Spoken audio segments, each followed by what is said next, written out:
Okay, hi, and this is John for the Audio Guy channel. And this here is one of my AR-58B speakers. I have a pair of these.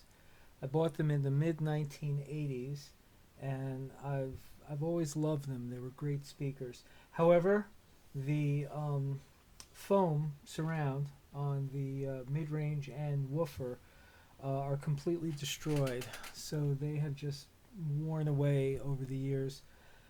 I had these speakers on long-term loan to my father-in-law. Back in the early 90s, I bought a pair of Klipsch KG1 speakers, which I also love, and I still have those as well.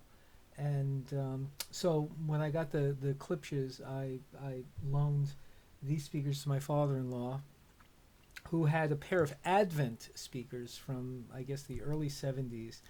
And these were a step up from the Advents. The Advents are wonderful speakers, but these were better than that. Before I had these speakers, which I bought again in the mid 1980s, I had a pair of AR7s.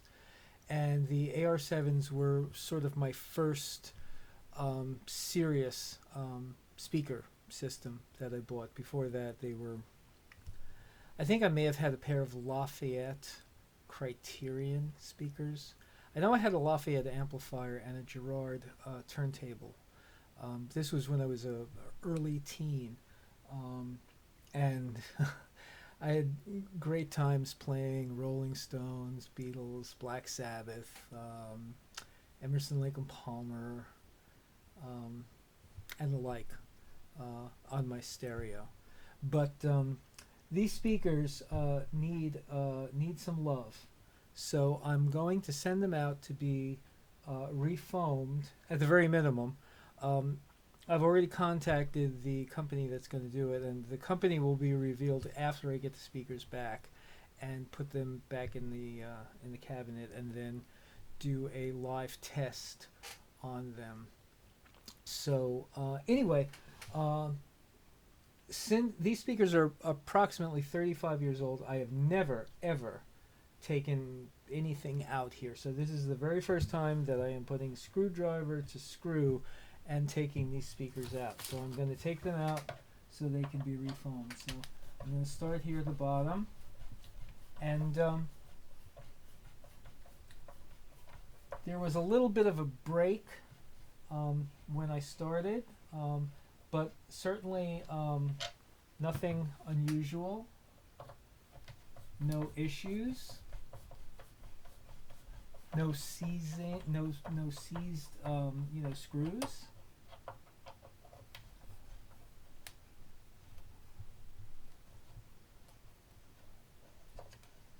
My plan for this, and again, I've never had these speakers out, so I don't know exactly what to expect.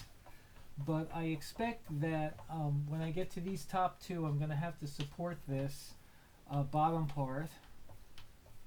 And I imagine that it will tilt out this way. I'll be able to disconnect it without any problems or damage to the speakers themselves. So I'm going to unloosen. Alright, so this is hand tight. I'm going to loosen the remaining two up here in this so that they're just hand tight. And then I'm going to loosen these two just a bit to see how they are.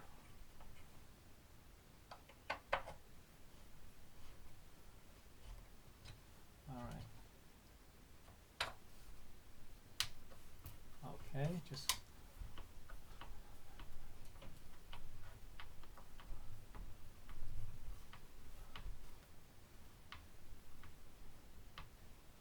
I'm actually going to just crack these two. Just get them a little bit loose.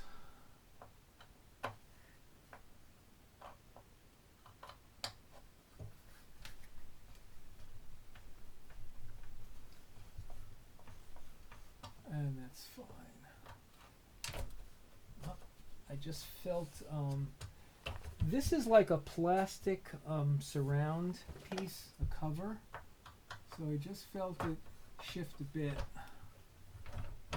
And now the speaker has started to move out a bit. So I'm going to have to lend a little bit of support here and sort of push it back in.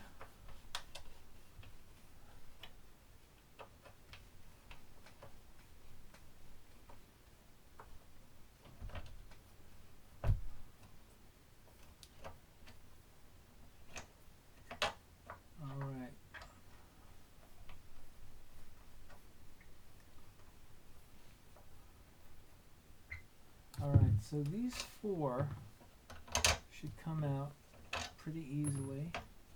Alright, so now the only two that are really holding this thing in are these two on top, and I'm going to continue to supply pressure to this lower part of the speaker and loosen up these two top screws.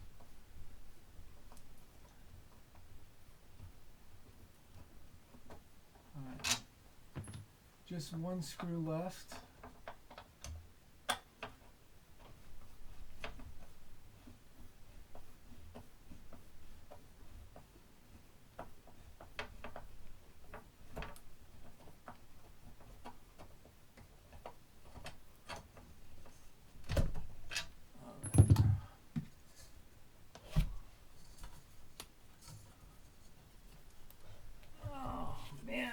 This is heavy. There we go. I'm just gonna set this down and alright, so this is the surround. It's perfectly round except for flattened area here and here, which is top and bottom. So I'm just gonna put this on the side here. Now there's a little bit of lead on the speaker wire, but not a lot, so I'm just going to disconnect the negative or ground and the positive here. I'm going to note that the positive is on the right side as the speaker is sitting in the cabinet facing, terminals facing up, and the negative is on the left side. There is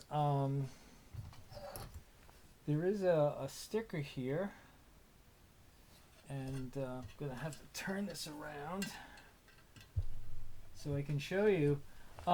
This was a bit of a surprise to see a square magnet. There's the number 561 right here. It says made in USA. The number on top is 20003-1. And then there's 841, looks like 8412. And this dark thing, this black, looks like it's a stamp. Maybe some sort of inspector stamp. So this is my first time looking at it. The back of the cone is actually sort of, it's not smooth, it's rough, which was interesting. It was interesting also to find this massive magnet section, which is also, which is square. So this is the cone. The cone appears to be in good condition. I'm sure it's a paper cone, so what needs to be done is at the very minimum it to be refoamed here. So I'm going to take this speaker, I'll put it down, and wow, so here's the insulation, and I was surprised to see that it is so white. Again, this speaker's 35 years old. I've never had the speaker out. So there appears to be some sort of gasket here. I'm not going to fool around with it because I don't know if there's going to be a new gasket or not. And this gasket seems to be in pretty good shape, so I'm not going to fool with it. The only thing I am going to do, of course, is put these screws. Actually, you know what? Since I'm going to be sending this speaker out, and I'm not sure exactly when it's coming back, I think I will put the screws back in with the trim piece attached. So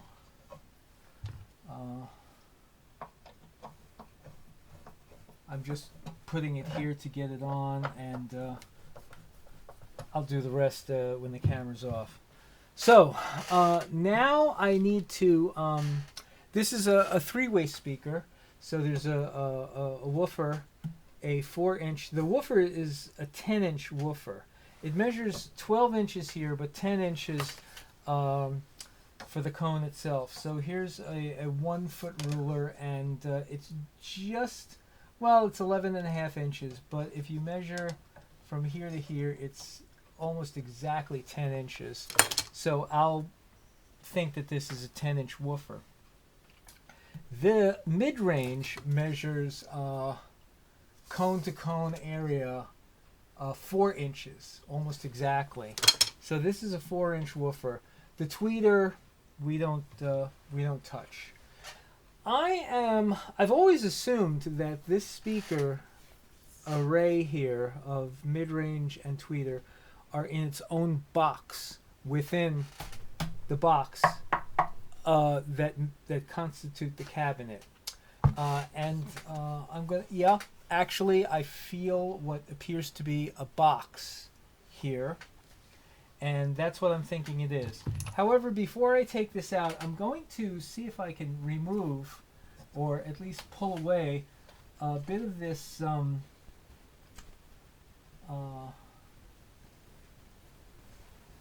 this insulation, and see if I can uncover a crossover, and I am. I see what looks like the capacitor and the resistors. You know what? This is something that I'm going to go into depth a little bit later on. The focus here is to get these speakers out so I can get them out for repair. So I'm going to now remove these 4 screws, which should allow me to take this entire faceplate off. It looks like the tweeter is held in by these 4 screws and the mid-range by these. This, fortunately, is part of 1980s kind of design. It actually makes it pretty easy to see exactly how to take these apart. I'm just going to note that these screws, at least this screw, is much more difficult to undo than the entire set of screws here. This one is not quite as much, but still, it has a little bit more resistance than the light.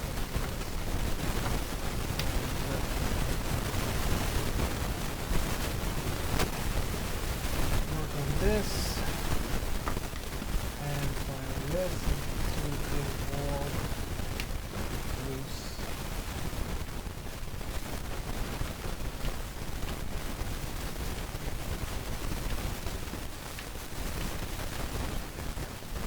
Like the woofer, which I actually removed these 2 screws last, and it sort of sat on this bottom ledge, and I was able to move it back. I'm thinking that this will probably come out the same way, like this. So I'm going to undo these for the most part first.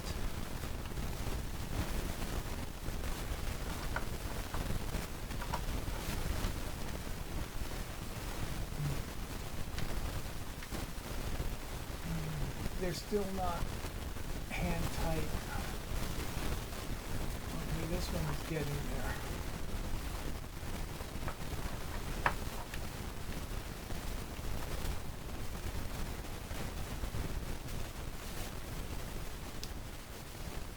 Okay, this one's getting, actually I can just remove these two with my fingers. I'm going to put them down here.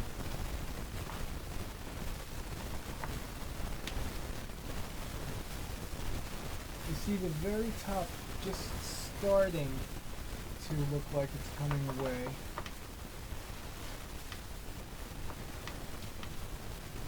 This one on the right is pretty tough.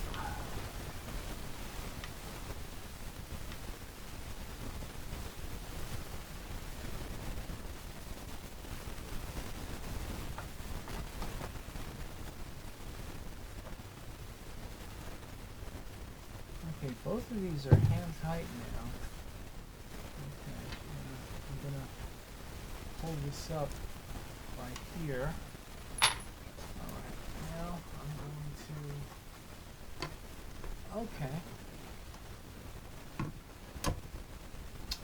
So, I'm not going to move the camera from its mount here, but I see two leads going to the tweeter and two leads going to the mid-range. So on the left side, as you're looking at the cabinet, there is a yellow lead to the tweeter. Alright, just to get off. And on the right side there's a blue one. On the left side, on the mid-range is a black lead, and on the right side is an orange. So, there we go. So this box here, yeah, this is just a rectangular box, and it has a back to it, and that's it.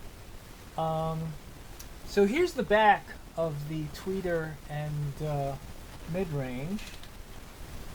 Again, with the mid-range we have a square magnet. With the tweeter we have a fairly big magnet for such a small tweeter, but anyway, that's it. So I don't need to worry about sending the tweeters away, but obviously I'm going to send this mid-range away to get magnets to get looked at. So what I'm going to do is remove 4 screws here, and I should have the mid-range out. This is pretty easy.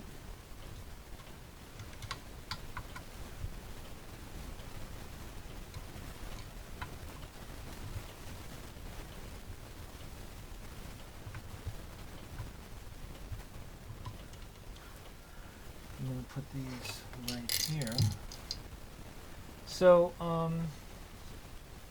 me try and...